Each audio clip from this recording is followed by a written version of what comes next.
Assalamualaikum warahmatullahi wabarakatuh. Halo semuanya, kembali lagi bersama saya, Astri Resti Rahmadani. Kali ini kita akan membahas mengenai model-model penelitian R&D. Video ini dibuat untuk memenuhi mata kuliah metodologi penelitian. Sebelumnya kita akan membahas terlebih dahulu apa itu penelitian R&D atau penelitian pengembangan.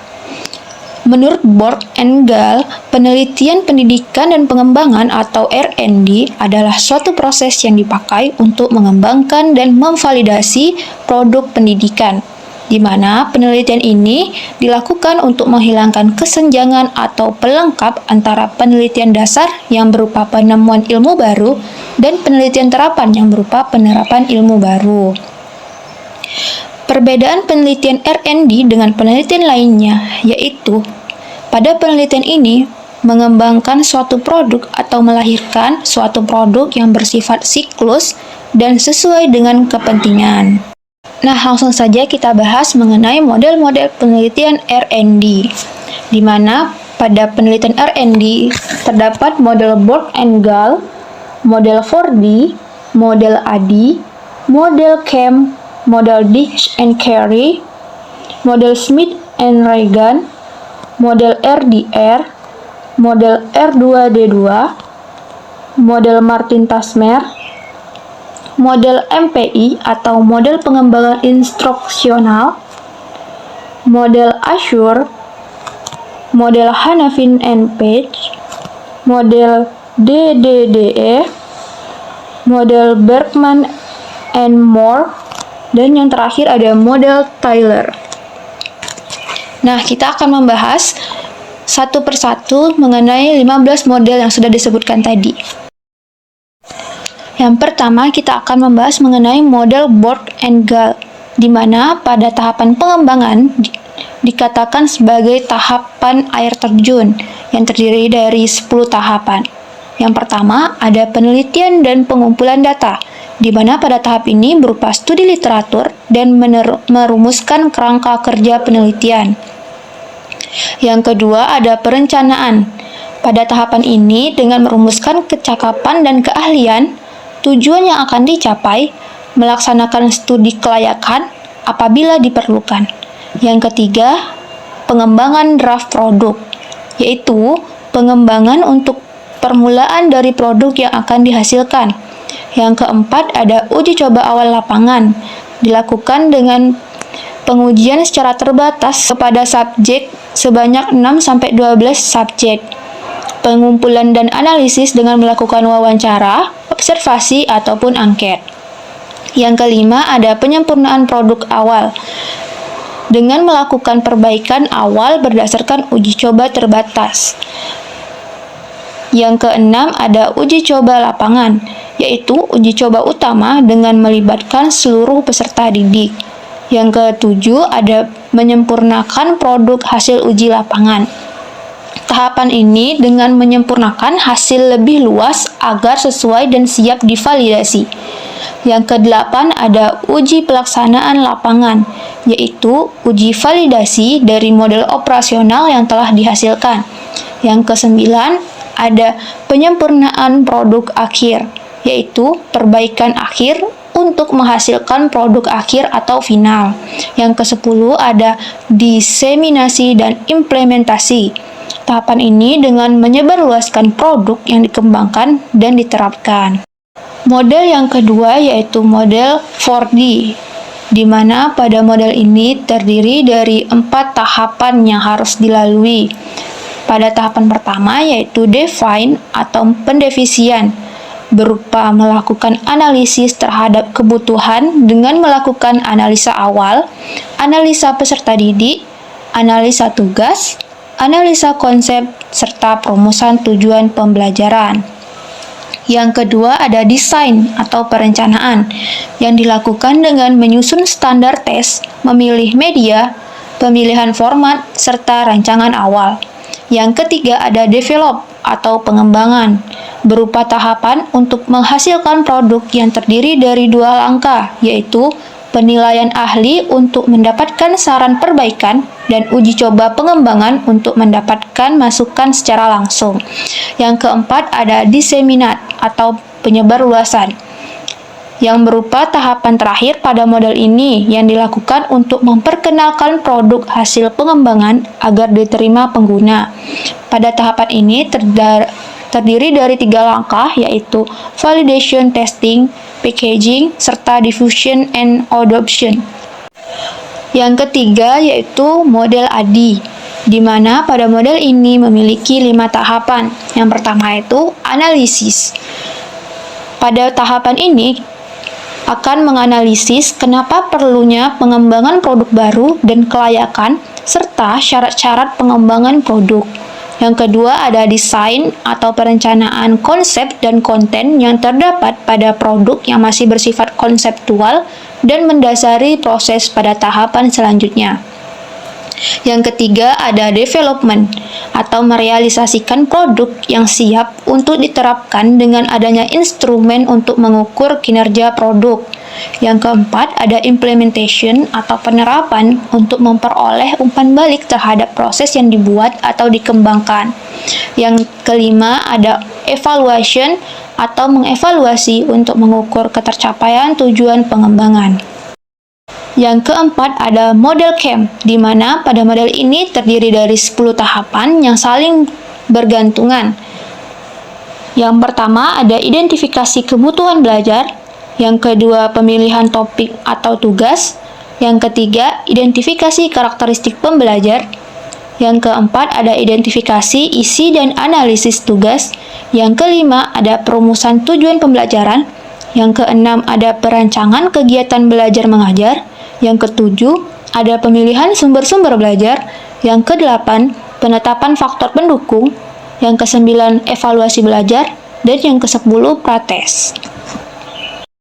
Yang kelima ada model ditch and carry, di mana pada model ini dengan langkah yang sistematis dan terorganisasi secara ketat yang menggambarkan urutan prosedur pengembangan dan hubungan antar komponen secara serial. Model ini memiliki 10 tahapan.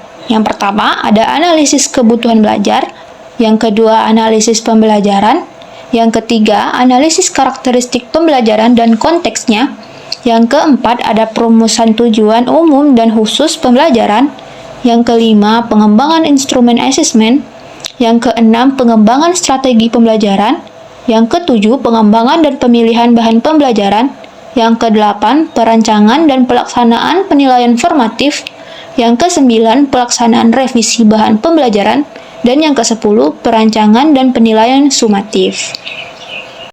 Model yang keenam yaitu model Smith and Regan. Pada model ini mengacu proses sistematis dalam menerapkan prinsip pembelajaran ke dalam perancangan bahan dan aktivitas pembelajaran.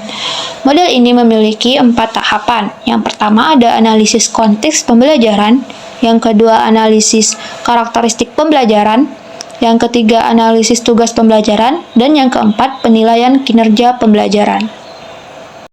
Yang ketujuh ada model RDR, di mana model ini melihat pengembangan sebagai tahap-tahap menuju terwujudnya produk pengembangan. Model ini memiliki 3 tahapan, di mana yang pertama ada research atau penelitian, yang kedua ada development atau pengembangan, dan yang ketiga ada research atau pengujian keefektifan produk.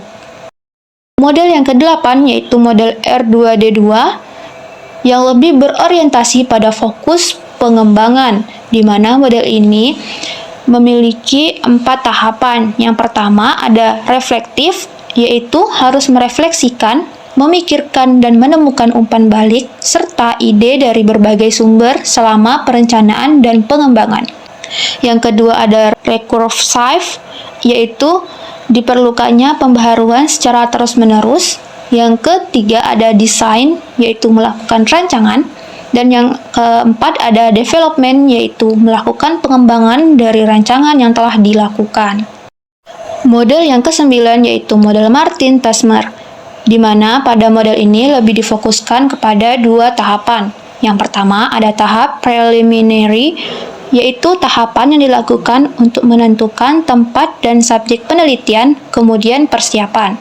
Yang kedua, ada tahap formative evaluation, di mana terdiri dari yang pertama, self-evaluation berupa analisis, desain.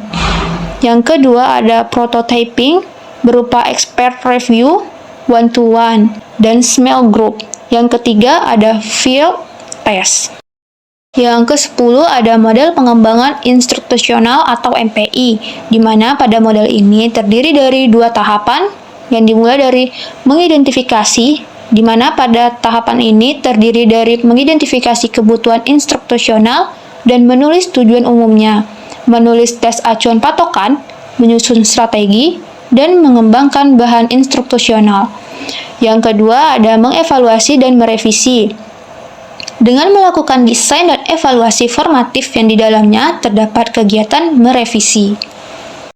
Model yang ke-11 yaitu model Assure, yaitu model ini yang berorientasi pada kelas yang memiliki 6 tahapan, di mana yang pertama ada Analyze Learners atau menganalisis pembelajar. Hal ini dilakukan dengan memperhatikan karakteristik umum, spesifikasi kemampuan awal, dan gaya belajar. Yang kedua ada State Standards and Objective, atau merumuskan standar dan tujuan pembelajaran yang ingin dicapai dengan memperhatikan penggunaan format ABCD, mengklasifikasikan tujuan, dan perbedaan individu. Yang ketiga ada Select Strategies, Teknologi, Media, and Materials. Pada kegiatan ini berupa perencanaan pembelajaran yang efektif dengan memilih strategi, teknologi, dan materi pembelajaran yang sesuai. Yang keempat ada Utilize Teknologi, Media, and Materials. Kegiatan ini merencanakan peran guru atau dosen dalam penggunaan teknologi, media, dan materi. Yang kelima ada Require Learner Participation atau mengaktifkan partisipasi pembelajar. Yang keenam ada Evaluate and Revise atau mengevaluasi dan merevisi perencanaan pembelajaran dan pelaksanaannya. Model yang ke-12 yaitu model Hanafin and Page. Pada model ini terdiri dari 3 tahapan. Yang pertama ada analisis kebutuhan atau need assessment, yang mana dapat dilakukan melalui tahapan pengumpulan informasi, identifikasi kesenjangan, analisis performance, mengidentifikasi kendala beserta sumber-sumbernya, identifikasi karakteristik siswa, identifikasi tujuan, serta menentukan permasalahan. Yang kedua ada desain, bertujuan untuk mengidentifikasi dan mendokumenkan kaidah yang paling baik. Yang ketiga ada pengembangan dan implementasi, di mana pada tahapan ini menghasilkan diagram alur, pengujian, serta penilaian formatif dan sumatif. Model yang ke-13 yaitu ada model DDDE, di mana model ini memiliki 4 tahapan. Yang pertama ada Decide, yaitu menentukan tujuan umum pembelajaran, bahan pembelajaran, dan menentukan penelitian awal. Yang kedua ada Design atau merancang produk pembelajaran untuk mewujudkan bahan pembelajaran yang sudah ditentukan. Yang ketiga ada Develop atau mengembangkan hasil rancangan yang sudah dibuat sebelumnya. Yang keempat ada Evaluate, yaitu melakukan evaluasi formatif pada setiap langkah-langkah yang terdapat pada model ini.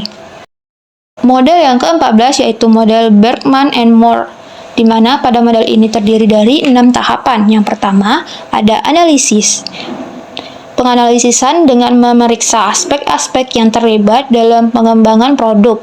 4 bidang analisis pada model ini berupa analisis masalah, penggunaan, analisis tugas atau kebutuhan, dan analisis lingkungan.